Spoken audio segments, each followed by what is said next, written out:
So we had one choice as a startup where to place our bets, and we said, let's place it on Kubernetes.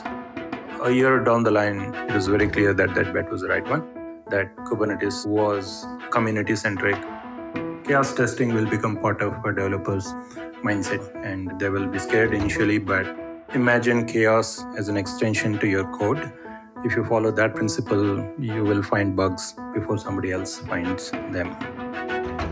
You are listening to the Kubelist Podcast, a show interviewing project maintainers for CNCF Sandbox, incubating and graduated projects. We'll discuss each project to understand where it came from and discuss the roadmap and plans to continue the project. Hi, I'm Marc Campbell. I publish the Kubelist weekly newsletter dedicated to Kubernetes and the CNCF ecosystem. I'm the founder and CTO at Replicated, where we enable cloud-native software vendors like Puppet, Harness, HashiCorp, Sneak, and many others to operationalize and scale the distribution of their modern on-prem software. Check us out at replicated.com. The Kubelist Podcast is brought to you by Heavybit, a program dedicated to helping startups take their developer products to market. For more information, visit heavybit.com. Finally, sign up for the Kubelist weekly newsletter and read previous issues at kubelist.com. In this episode, I'm talking with Uma Mukkara, the Chief Operating Officer and co-founder at MayaData. MayaData is the company behind a few popular projects, including Litmus Chaos. This was a fun conversation as we got to talk about the origins of the Litmus project and why chaos engineering was so critical to the adoption and success of OpenEBS, another MayaData project. Uma was able to explain how they were able to connect with Intuit as an early design partner and to build Litmus. Now, Litmus didn't invent chaos principles, but Uma does a great job of explaining how MayaData thinks about the problem and a good way to implement chaos by comparing the design and architecture of Litmus with Gremlin, Chaos Mesh, and others. We go on to talk for a bit about chaos engineering in general and how to think about adopting inevitable chaos, even if you aren't willing to break stuff on purpose yet. The Litmus project is quite mature for an early Sandbox project, and I learned a lot about the product and chaos engineering principles in general from this conversation. At the end, we move on to talk a little bit more about the roadmap and what's coming and what it's going to take to get Litmus to advance out of the Sandbox into the incubation phase in the CNCF. I hope you enjoy this conversation as much as I did. Uma paints a really clear vision of how Kubernetes and microservices just really need chaos engineering principles. So we're here today with Uma Mukkara, the Chief Operating Officer of MayaData, who recently released a project into the CNCF Sandbox called Litmus Chaos. We want to talk with Uma about this project, the motivation for it, the current state, and the future plans. So welcome, Uma. Hi, Mark. Yes, thank you. Thank you for having me here. Just to get started, I'd love to hear a little bit about your background, your professional background, and how you got started with MayaData, potentially even go farther back before that, and what led you to your career into working with projects in the CNCF ecosystem. Right. We started MayaData about 4 years ago, along with Evan Powell. Before that, for about 6 years, I did storage for virtual machines. The company name was CloudByte, and that was doing storage in containers, while we did not really call it as containers. So that was really trying to put isolation around storage for virtual machines. And I did that for about 5 years. We did really well. And then we saw a great shift towards open source and DevOps being one of the primary adopters of the new shift towards open source and microservices. Then I was really thinking, look, there is a big wave coming in, big shift. Either I can grow this company, a bit of challenges, or we can actually pivot everything into open source and adopt the microservices model, like for real, right? That's when we started OpenEBS. That was towards the end of 2016. The idea was to create an open source technology that is really oriented towards microservices, try to do OpenEBS or storage in user space. We chose Kubernetes to be our orchestration layer or the platform. We really bet on Kubernetes. And we had those choices like Nomad in 2016. The first release of OpenEBS was having Nomad as the underlying orchestrator. But very soon we saw Kubernetes was one of the choices for most of the adopters of this microservices wave. And then we moved on primarily to Kubernetes. And that's how MayaData was founded. It's to provide data in a pure anti-cloud lock-in manner to enterprises who is going towards a microservices model. And we wanted to build this project in an open way, community-centric, so that it gets cooked and then really marry the management of it towards the way you do Kubernetes, right? So that's how I really started. I didn't have the plan of starting Litmus or chaos engineering back in 2017. But what happened was when we really built the original initial version of the project, it was ready to be tested.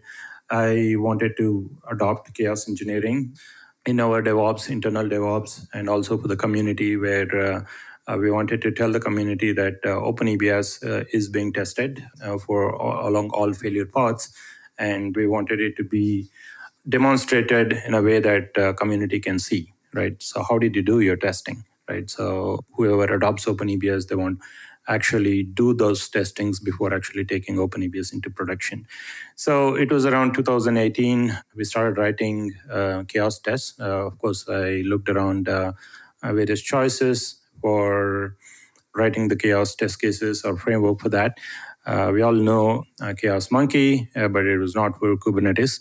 And we wanted chaos test to be a completely declarative and Kubernetes friendly. It should be like native to Kubernetes way of doing things. So we started writing this project, Litmus, originally for the OpenEBS community and also for our own purpose. We had a SaaS product called Director, which is now we call as Kubera. That Director SaaS product also needed to be tested because it was completely on Kubernetes. So we used Litmus for chaos testing our SaaS as well as OpenEBS. So that's really how we started with Litmus. But then we saw a lot of interest coming in from community. There were initial interest in, hey, this is cool. And we said, let's actually turn this into a project.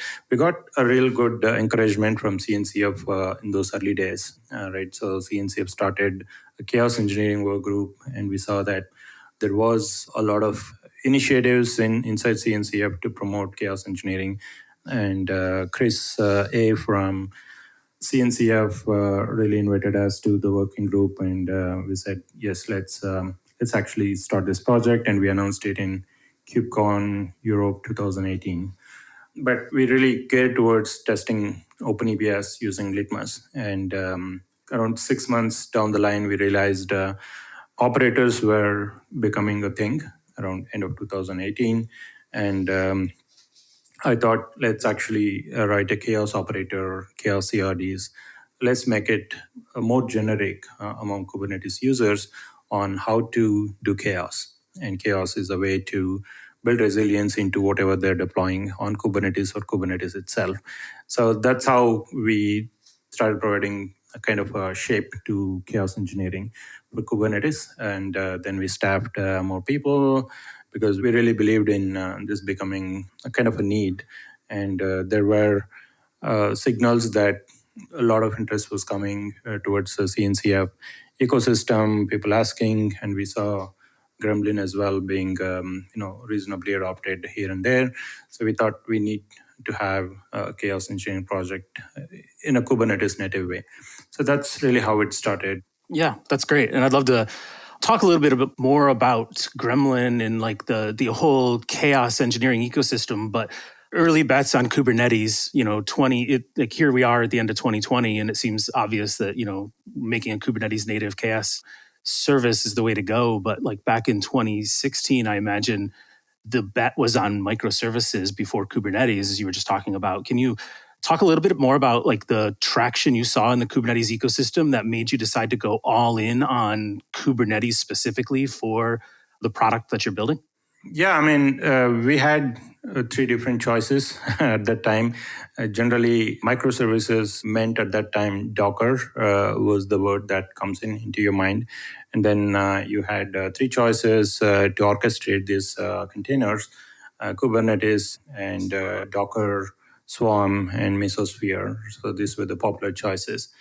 So what led us to believe Kubernetes was the CNCF, right? So we saw The early KubeCons around 2017 was like was awesome, and it was a very natural. The community is going to come around it, and there was a strong force trying to put the community together, and it was clear to us that Kubernetes was a community centric and probably will lead to broader growth or adoption. And then we did a few interviews with very large friends or customers who are in the similar early adoption of containers as a strategy. So they were using their Docker or Mesosphere at that time, but they had longer term plans to consider Kubernetes as well. So we had one choice as a startup where to place our bets, and we said, let's place it on Kubernetes. And that's how I think, a year down the line, it was very clear that that bet was the right one. And I think the entire cloud native ecosystem, I personally believe that it has gone into a successful path mainly because of the foundation and how it's being run, and the transparency, and at least the driving force is pretty clear. That's great. You mentioned that you originally started out creating Litmus as a way to prove and show and add transparency into the testing that the team was doing around OpenEBS and the other products that you were shipping. I'm curious, what was required for you to take that project that was dedicated to testing microservice storage, right? It was probably pretty purpose-built at the time, and turn it into a more generic, solution to test any microservice architecture in Kubernetes. Did the Kubernetes API help with that? What did it take to make that transition? Yeah, first of all, we felt it was a need for a broader set of users, and second is about what did it take for us to move towards a common API. So the first one is OpenEBS. It's a data product, so you need to test your data, and data is the most critical thing of your application stack. You cannot lose data at any point.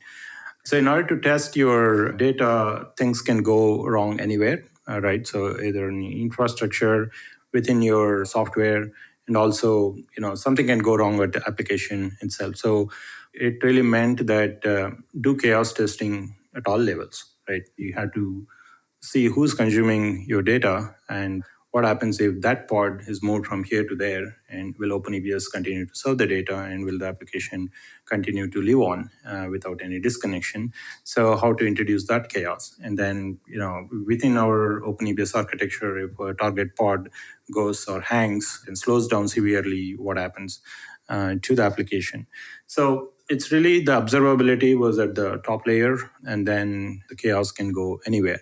So we ended up writing the chaos test originally in Ansible, the normal way, for applications, certain set of databases, and then OpenEBS, and then underlying, let's take the node CPU very high. Let's eat some memory in some of the nodes, and let's fill up the disks. Let's lose the disks. So this kind of things.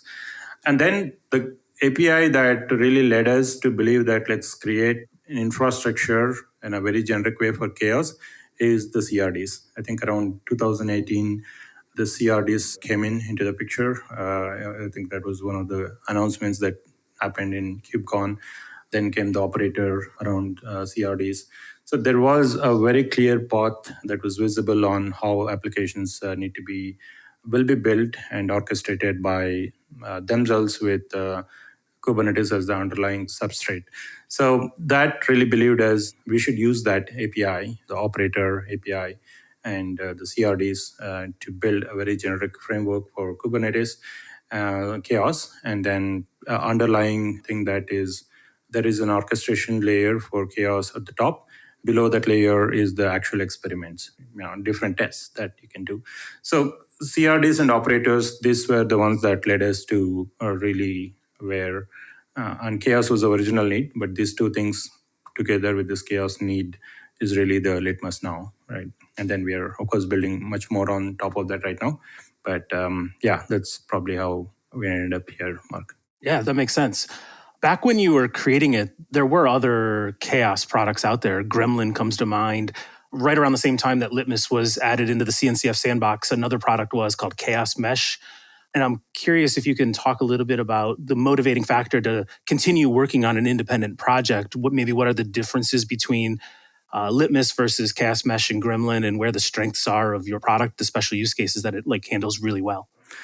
Yeah, I mean, the difference between Gremlin and Litmus is, we are open source, we are cloud native, in the sense that the chaos is built, orchestrated, and probably monitored as well in a cloud native way through YAML constructs, YAML manifests. So if an organization or enterprise is looking at doing things in cloud native way, Litmus probably is a better of choice. So you can do GitOps, you can automate highly scalable chaos workflows using Litmus because everything is YAML, and you can use Orgo Workflows and Argo CD for continuous deployment, and then really build the real DevOps around chaos, right? So that's probably how I would differentiate between Litmus and Gremlin. It's a completely open source project, and even new features that are being built, Litmus Portal, which is like an observability platform for chaos, is also completely open, right? Now it's part of CNCF, so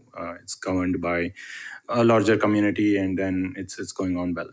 And the difference between Chaos Mesh and Litmus, I think both of us started around testing the storage related projects, right? So TiDB and OpenEBS, they are stateful workloads centric, and probably they also felt there is a need for a framework that is needed for testing TiDB, exactly how we felt with OpenEBS. But primarily, the difference is we are considering it a little bit more like a framework in addition to the actual experiments. So, for example, Litmus is Litmus Orchestrator, Litmus Hub, and Litmus Experiments, Litmus Operators, right? It's like you can envision chaos engineering or resilience engineering for an organization. What is my chaos engineering strategy for next 2 years? What's the framework that's needed? And Litmus will come into that picture, right? And also, technically, the bigger difference between Litmus and Chaos Mesh is the way we introduce chaos. To introduce chaos with Litmus, you don't need to change application spec, right? So you stay outside the application spec and try to introduce chaos using the Kubernetes APIs. You don't need to sit inside a sidecar and then do that, which could be a big problem for many users. My application spec itself is being managed through GitOps, and that cannot be changed. And even if I go and put a sidecar, it could be removed by somebody, some change that's happening on the application YAML file. So we wanted to take a don't touch application spec. That is a kind of strategy that we took. And what I heard, or at least that I know of from Chaos Mesh, is you just need to go and touch the application spec, which will have some advantages in some areas, but that's one of the primary differences. The other one is the hub itself. With Hub and the CRD infrastructure, what happens is you can bring your chaos logic onto Litmus infrastructure very, very quickly. For example, there are few other chaos engineering projects like Pumbaa or Powerful Seal from Bloomberg. So we have integrated at least some of these experiments of these two projects into Litmus originally, right? So now we have native experiments that are native to Litmus for some of this chaos, but it was very easy for us to run a specific chaos that was written in a Powerful Seal and run it on Litmus, because just put that into a Docker container image and call that as a library inside our experiment spec, right? So we call it as bring your own chaos. If you are already doing some chaos and you want to take advantage of the Litmus framework overall, it's probably a day's work for a developer. And then, now you had 5 experiments that you're using, and then you just made them compatible with Litmus. Now that you just don't have 5, you have another 32, right? So you now have 37 experiments that you can go and do your chaos magic on your Kubernetes. So that was another advantage, right? So it really is the hub and the way we run chaos without touching application. That's interesting. So it sounds like a lot of the design decisions around Litmus were driven by the way you see organizations being able to integrate chaos engineering into their workflows. I'd love to jump in and discuss for a little bit of like if you have recommendations around best practices for adopting chaos engineering in general. Should the developers who are writing the code be doing it? Should a separate team of SREs be writing the experiments and managing that? Do you have any tips for somebody who's just getting started with chaos? Yes, I do. Mostly learned from how I see people reacting to chaos, right? So far, I've heard two sides of the stories. I'm really scared to practice chaos engineering in production. Even if I'm convinced, my management is not convinced. My developers are not going to be happy if I'm going to intentionally start breaking things, right? So this is the first reaction. But in general, the SRE community has been increasingly open to the idea of chaos first principle. There is a lot of advocacy that's happening in the last few years, right from Amazon and CNCF and a few other folks. Netflix, of course, has been the great promoter of it. So SREs do know that chaos engineering is an inevitable choice, right? And your real question is developers, right? So, and that's also one of the reasons why we created the CRDs, so that it's very developer friendly. For example, you can create a PVC when you're developing an application and you're consuming the storage underneath, right? So all you do is create a Kubernetes object and then apply that object. You got your resource.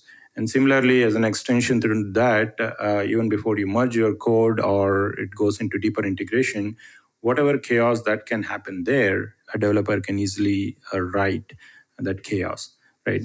So what we've been recommending is SREs should really encourage developers to start writing chaos tests as part of the development infrastructure or ecosystem itself, so that they get used to the idea of the organizations are going to introduce chaos at some point or not.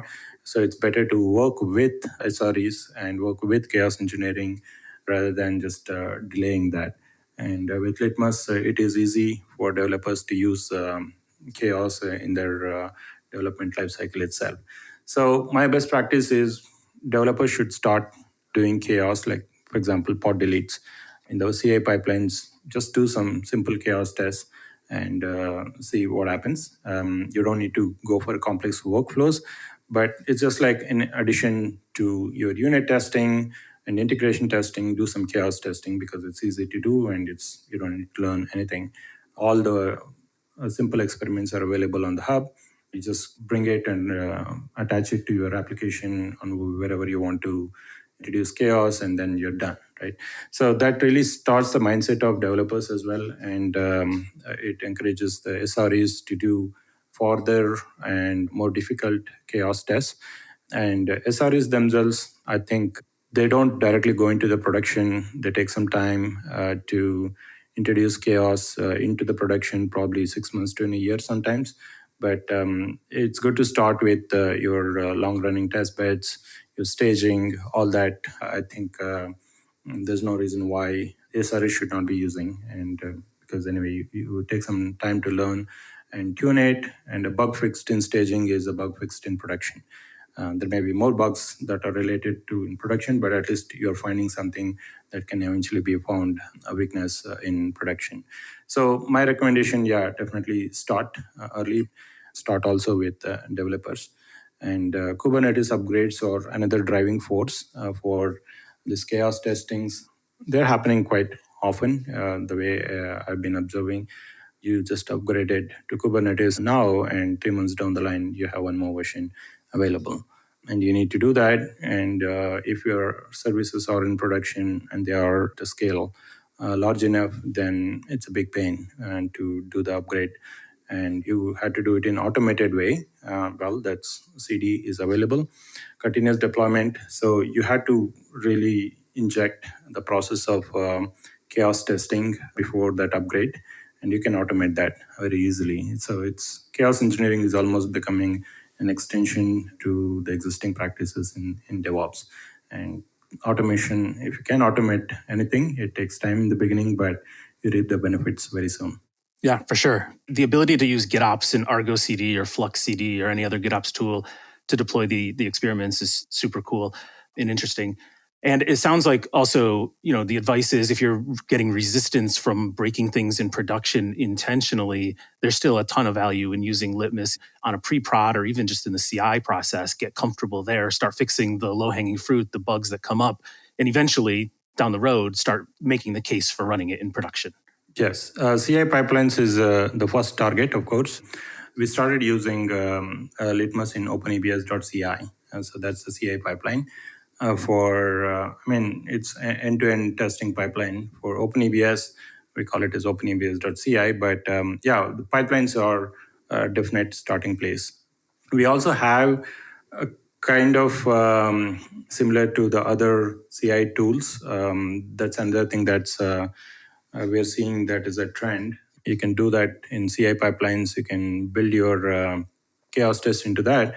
But there is another trend that's happening as a chaos CI type, where you have Travis, you have GitLab, GitHub Actions, and why can't you have a chaos actions, right? So that gets executed before the PR gets merged. So it's an additional pipeline, just a chaos pipeline itself, and it could be run against a targeted. We have so many bots that are coming up now in your pipelines to test. So a PR is approved, that's great, and then it went through all the pipelines testing, and now I want to do additional testing. Yeah, let's build up a chaos testing pipeline and then use a bot to go and kickstart it and do it. You need not touch your existing CI pipeline. You can have an additional chaos CI pipeline. So that's picking up. We are doing it. And then some people I keep hearing, but I see that as going forward. Chaos testing will become part of a developer's mindset as well. And they will be scared initially, but you have more freedom once the PR is merged. Yes, I know that it was all tested, and whatever the SREs are going to test is much more complex use cases or chaos workflows. But as a developer, I have seen the code staying up against a certain set of failures. So that's more freedom to the developer's mind. Yeah, that's great. I think you mentioned earlier that SREs and folks working in the cloud native ecosystem see chaos as the inevitable choice. And it's an interesting way to think about that because they're running, their Kubernetes cluster, their pods, their workloads in the cloud. And so it's an inevitable choice because like they might not realize it or not, but they're working in a chaotic environment and like they're getting chaos anyway. Pods, nodes, things networking, everything's going to be breaking on them at all times. Yeah, it's we call it as chaos first principle. You're an SRE, you're starting on your ops, you're strategizing, you build your infrastructure, you build your the upgrade strategies and operational strategies. Don't bring chaos strategy later, right? Bring chaos strategy on day one, and I build my infrastructure, and I also introduce chaos from day one. Right? Chaos cannot be postponed. So this I've heard from many chaos engineering practitioners, and who are SREs and also the known advisors like Etienne Cockcroft from AWS, who's a big promoter of chaos engineering. I really like the way he advocates chaos first principle, and it's true. We wanted chaos to be the first choice. That's why we created Litmus for our own SAS Ops. Great. And you've doubled down. You've continued to work on it. This was originally an internal testing tool at MayaData, and then you made it an open source project. You really doubled down on it. I'm curious, like, if there are any examples that come to mind where it caught some error, it caught some problem for you in a CI pipeline, in a pre-prod or in a production environment, and it happened and it saved you from actually troubleshooting and trying to like repair a stateful service that was broken. That just made you realize, like, yeah, like all the stories about chaos engineering are true. We're gonna like make this an integral part of how we think about validating every release before we ship it. Sure. There are two experiences that come to my mind. One in OpenEBS. So one of the challenges for us was the volumes going into read-only mode, right? It was not easy to reproduce. It takes sometimes you need to bring down this volume, and then at the same time the node also goes down, and then it comes up in the rebuild process. there is a sequence in which this volumes can go into read-only. And a lot of community users are successfully using, but the most common error that we had seen at that time was people reporting about read-only, right? So yeah, we did test some negative test cases, but it was not reproducible, and then it was taking a lot of time for our automation developers to reproduce it, right? So we wanted to automate that, and we wanted to write various chaos test flows scenarios, right? Scenario number one is do this, then bring it up, and then wait for some time, bring this down. So that's scenario one. And then similarly, we came up with a few things, and then we put that into pipelines. Within few days, you will see certain things, volumes going into read only. Then our developers instrumented the stack to see what are the race conditions and what could go wrong. And I think within few weeks, those bugs were fixed, which were not possible in more than a month. So that's an example of how real weaknesses can be automated, so the developers can find themselves easy to, they don't need to wait for it, and they know that the system can reproduce that weakness. So you go and put an instrumentation. I'm sure these guys can reproduce it in a day, right, or two. You can kickstart more CA pipelines continuously and get the bug at will. So that was one thing. And then second thing was in the cloud ecosystem that we have. I don't want to name that cloud service providers, but the nodes were going down pretty often, right? There was an instance where all the nodes were in not ready state for a few minutes, right? One node going down is okay, but all nodes going down were a problem.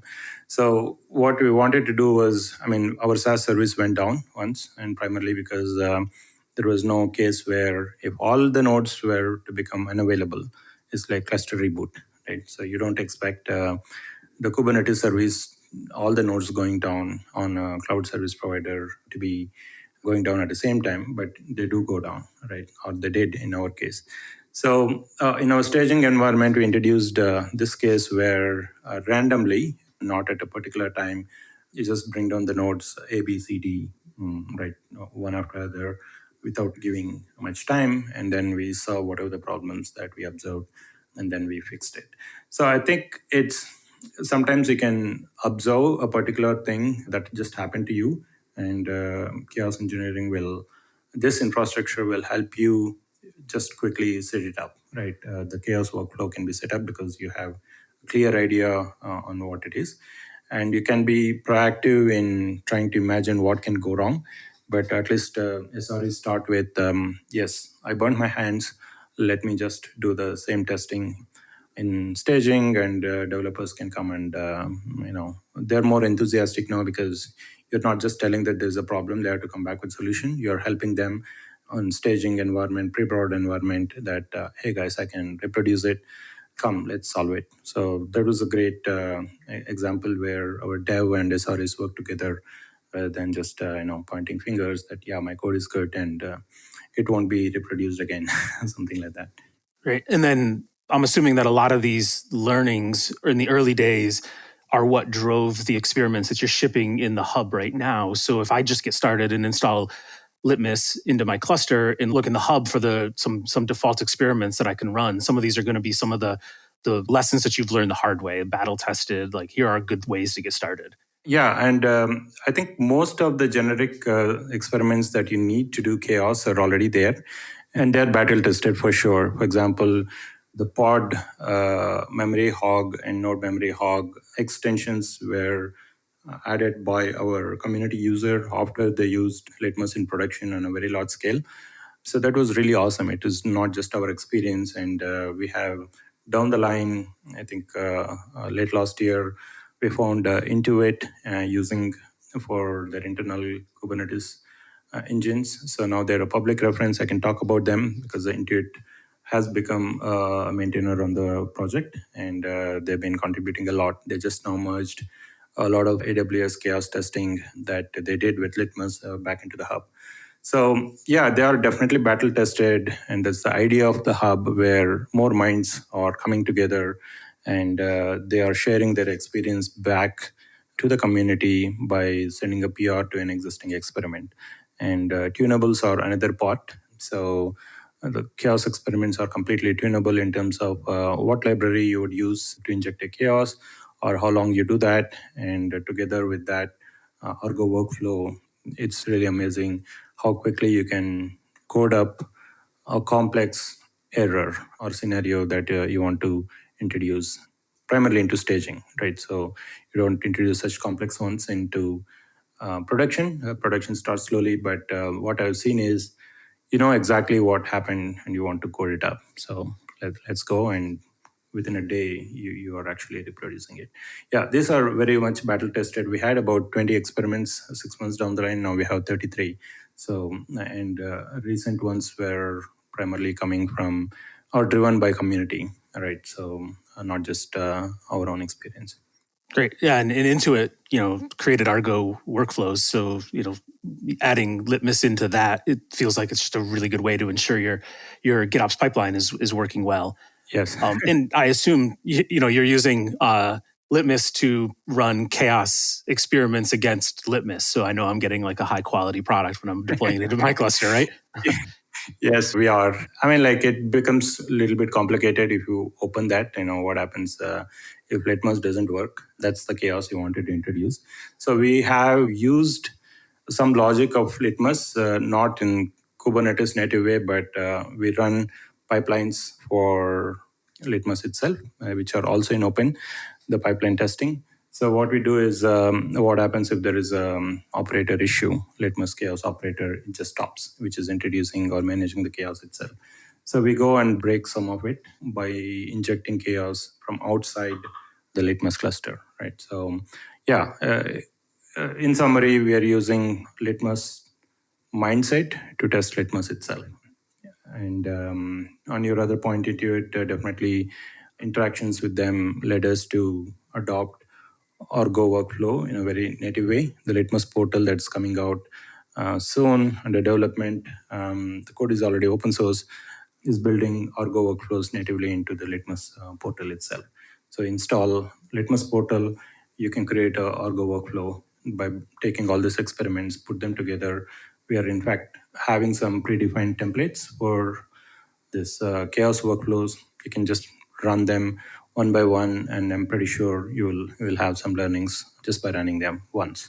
Yeah, those early design partners, like Intuit for you, are so instrumental to like building a good product that's solving and meeting customer demand.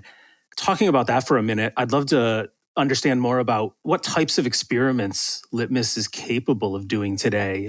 You mentioned a few around, memory hog for a pod, killing a node, but how deeply does it integrate to the cloud provider or into Kubernetes? What types of stuff can I do currently with Litmus? Yeah. So we call that as two types of experiments, generic versus application specific. Generic really means that they are Kubernetes specific. Kubernetes has got a lot of resources, like a pod, container, and network, etc. Right. So whatever the chaos that you introduce against these resources, we call it as generic chaos. And among the generic chaos experiments, there is another category called infrastructure chaos. So you want to bring down Kubernetes node, and then you want to actually introduce node hog, CPU hog or memory hog. So overall, inside the generic experiments, we have pod delete and container kill and pod memory hog, CPU memory hog, CPU pod CPU hog, etc. And network is another important things. There can be latency you can see, and complete loss of a network between two pods, and sometimes network corruption also can happen. The packets don't come, right? And network duplication can come in. So we have some network related experiments in these areas. And the other one that really came as one of the meetups, users were saying, hey, it's great, but we really had a problem with our kubelet service itself becoming not responsive the way we expected. So this public cloud service providers who manage Kubernetes master nodes for you, If there is an issue with kubelet service, they will restart immediately. But if you're doing your own Kubernetes master management, you probably had to be aware that you have to automate it, right? But it means that kubelet service can go down, and it's like your heart stopped beating for some time, and there's no kubelet service redundancy. So what happens to your services at that time, right? So you want to test that scenario. So we introduced a Kubernetes service scale, and Docker service scale is another thing. The underlying Docker daemon can go for a toss. So these are what we call as generic. And then there are application specific. Application specific is where we are pretty excited about going further. Once you are finding weaknesses related to the faults related inside Kubernetes resources, your resilience is reached to a certain level, but applications themselves can go for a toss. For example, we know OpenEBS very well, and we know what exactly a fault that can happen inside an OpenEBS resource. For example, just make sure the iSCSI service stops responding for a certain amount of time, right? How can you even reproduce that kind of a fault scenario? Only OpenEBS developers can write that as an experiment and then share it to OpenEBS users, right? So it's whoever is writing the CI pipelines, complex CI pipelines, and if it's an open source test, or even if it's not open source, if they want their users to introduce such kind of application errors in their pre-production staging environments, it's a chance for them to give those experiments. So we have some for Cassandra, Kafka, and Core DNS, and OpenEBS. More are coming. Redis, I think, is on its way. And we expect community to realize the value of uploading a chaos experiment specific to their application so that their users can make use of it, right? So it's all about being transparent with your users, right? There is a problem that can happen, and don't hide it, but just tell them that this is how you can introduce a failure in one of my applications scenarios, and here is the solution, right? Here is how you configure your application or avoid it. And it's better to be in that mode rather than just document it somewhere in a known issue and let your user face that issue whenever they can, right? So that was the motive for us at OpenEBS. Just tell this is the chaos testing that you can do. Go break OpenEBS and see still it stays live or not. Yeah, that's great. I think as applications are, being packaged as operators and CRDs today, they're starting to rely on the underlying Kubernetes infrastructure even more. A lot of them will use etcd, core DNS a lot more internally. It'd be great to live in a world where I'm deploying a Helm chart, and the Helm chart comes with chaos experiments that I can enable by turning that on in the values YAML if I want to. Yeah, I mean, install it and then run something. Yeah. Now that Litmus is in the sandbox, I'd love to move on and talk about the roadmap, the plans. What are you guys thinking about? What's next right now? What are the current tasks that you're working on and challenges? Right. I think for us, the observability is the next piece in chaos engineering. We did work in the last 18 months to make sure that your design is right, your design is verified, you bring in more maintainers. You just don't preach that your design is right, but have some real references where people have adopted you because your design is good. And Intuit was a great response in that fashion. So we believe the basic infrastructure from design perspective is complete, and we have enough cases. And the next one is observability. So what if I have a great tool or great infrastructure for introducing a fault, and I want to understand what exactly happened when the fault introduced. And this is typically where the complex issues are buried inside. And for example, last upgrade went fine, the following, but after I upgraded, something is not working, right? This is what my staging is telling. So you want to go and verify observability, your stats or graphs around last time versus now, and try to correlate. You want to get a visual display of the context of various resources when a chaos happened last time versus now.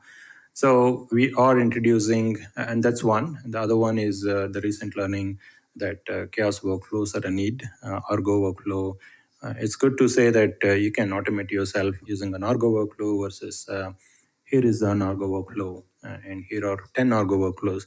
Just go run it and let your team see what happened. So that's where Litmus Portal is coming. I think it's a big project for us. It'll take next 2-3 quarters to get it completely done, but we're releasing alpha next month. And for incubation, I think it's the due diligence that matters. CNCF process is kind of clear. You need more companies, more maintainers from various companies, not just the primary sponsors, MayaData. I think we do have a good pipeline in that context. Our list of maintainers are at the level of incubation already. And we may have good reference users, large production deployments using Litmus out there. I mean, we already have a few, but I'm pretty sure in the coming months, a few more will come. I think that's good for incubation. I'm thinking incubation can happen quickly, the way Litmus is situated right now. But for us, graduation really means a lot of application-specific chaos experiments. We are trying to do I/O chaos, file system chaos, and Istio is another thing that keeps coming up. So naturally, all these popular projects should see Litmus as a kind of a first citizen, the way you mentioned. After Helm, let me pack up some chaos experiments that I think should be installed, right? So that kind of a thing will happen soon after. It's like one thing leading to the other. After incubation, before graduation, we see more CNCO projects using Litmus as a natural choice. And then it's driven by community. So that's where I would think. And we also see some cloud service providers expressing interest. Hey, this is good. And I gave, just like a Helm chart example, I give a cluster. So see it for yourself. Before going too much into production, you can use chaos testing as a service, right? So on MayaData side, we have plans to build some kind of a solutions using Litmus, but that's another thing that I see happening using Litmus, chaos testing as a service by clouds. That's great. The portal sounds super interesting. I'm curious, now that Litmus is in the sandbox, what's the best way for people to get engaged? Are you looking mostly for people to write experiments, contribute to the product, or just create use cases and run it in their environments? Yeah, great question, actually. This is the confusion we also had. There is so much interest that is coming in. First and foremost, it's the usage, and you tell whether things are working the way you want. And people obviously come to Slack channel telling that they don't find it working. So you found an issue. So that's happening. And we have call home metrics that says around 40 to 50 operators being installed almost on a daily basis. That was some time ago.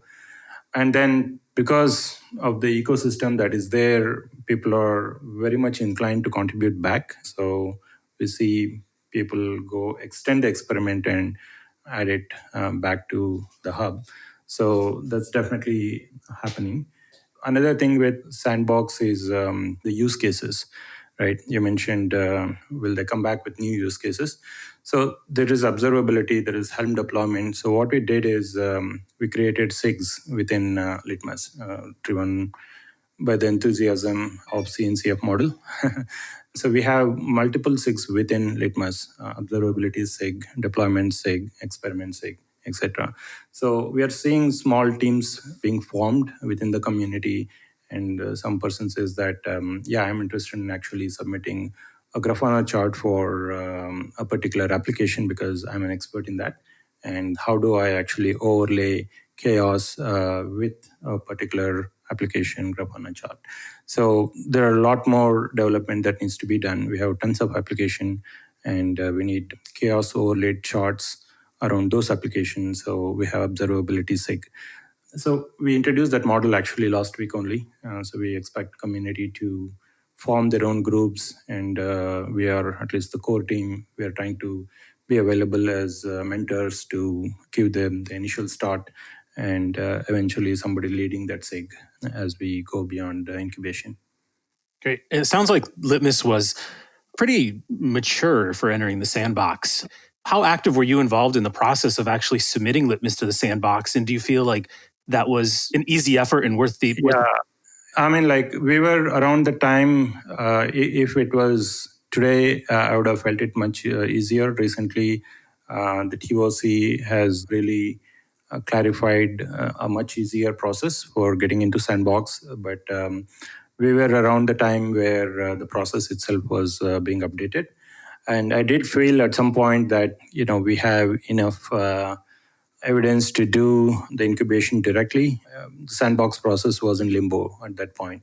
So I felt maybe we should have applied to incubation, but they quickly came back and said that these are the following guidelines for having a project to be accepted into Sandbox, and TOC is going to vote on it, depending on whether a project has adhered to those guidelines. The guidelines are simple, pretty enough. You need to prove that there's a community value. It should be around overall cloud native ecosystem should benefit, and the questionnaire was good. So I think now it's much easier. But there was a time 3 months ago, for example, we applied it in March, and we waited for about 3 months just for the process to be become clear. And there were many projects in that shape. That's why you see there were a bunch of projects, around 10 or 11 of them being accepted in one shot. But after that, I think now it's pretty easy. Yeah, we're actually really excited about that. I think, lowering the bar, making it so much easier for Sandbox projects. Not all of them are going to make it out of the Sandbox, but it's really great to get some more eyes on the whole ecosystem in general. Yeah, I mean, like CNC have earned that image. I guess everybody looks at, okay, you're in Sandbox. That means there is some due diligence that is already put in. So I should go look at it. And it's an enthusiasm for the maintainers as well. And it's easier to build an ecosystem around that. You get more ideas. More people are trying out Litmus, for example. We were having 50,000 experiments in July. Now we're already 100,000 in just a few months. Right? So the rate at which Litmus is being used is much higher after the Sandbox adoption. So it definitely helps from a community adoption point of view. That's a really good metric there. And you have another project. MayaData has OpenEBS, which has been around in the Sandbox for quite a while. And it's a little bit off topic from Litmus, but I'm curious how you've seen that one's been around for so much longer. Do you see OpenEBS also graduating into the incubation phase pretty soon? Yes, definitely. In fact, we just submitted that for incubation stage last week or early this week. Yeah, it's data, and data is a little more complex in terms of the standards, but it's a lot more critical and valuable, right? So everybody needs a proper, it's like barrier to adoption within an organization. How successful your Kubernetes implementation has become really depends on how well your data layer underneath is, right? So the project itself is like hugely adopted, right? We just went through the annual Sandbox review process. It got cleared, and some of it is like really we're so busy, and it takes some time to go through this process and then put it out there.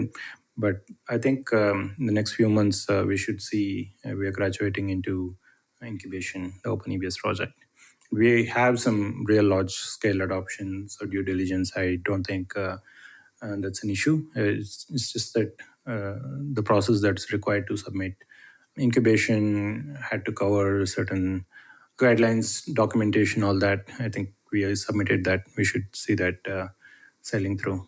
That's great. Yeah, it's really cool that you guys are building Litmus out in the open and started putting it into the Sandbox, pretty early and kind of taking advantage of that process and that adoption. It's great to hear those metrics around the increased use, the visibility that the Sandbox has created for the project. Yes, awesome. Great. That's a lot of really great information about Litmus and chaos engineering principles in general. I think it's hopefully everybody's running chaos right now, or running intentional chaos, chaos first principles. Uma, is there anything else that we missed that we should talk about? No, I think thanks for asking a wide-ranging questions, Mark. We did cover, past, present, and future. The final words from me is follow the chaos first principle. It's easy for developers to imagine chaos as an extension to your code, and if you follow that principle, you will find bugs before somebody else finds them, right? So I think chaos engineering will become a kind of a natural next step for both developers and SREs. There's more clarity coming around. So yeah, I'm happy to be part of this journey and looking forward to getting more feedback through the community and contributions from the community. Awesome. Thanks, Uma. And looking forward to continuing to try Litmus and watching it mature and grow through the CNCF ecosystem. Thanks, Mark. That's all we have time for today.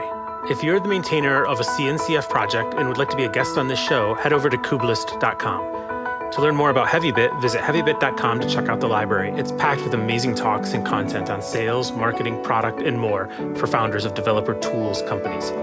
And this podcast is brought to you by my company, Replicated, where we enable cloud-native software vendors to operationalize and scale the distribution of their modern on-prem software to their largest enterprise customers. Check us out at Replicated.com.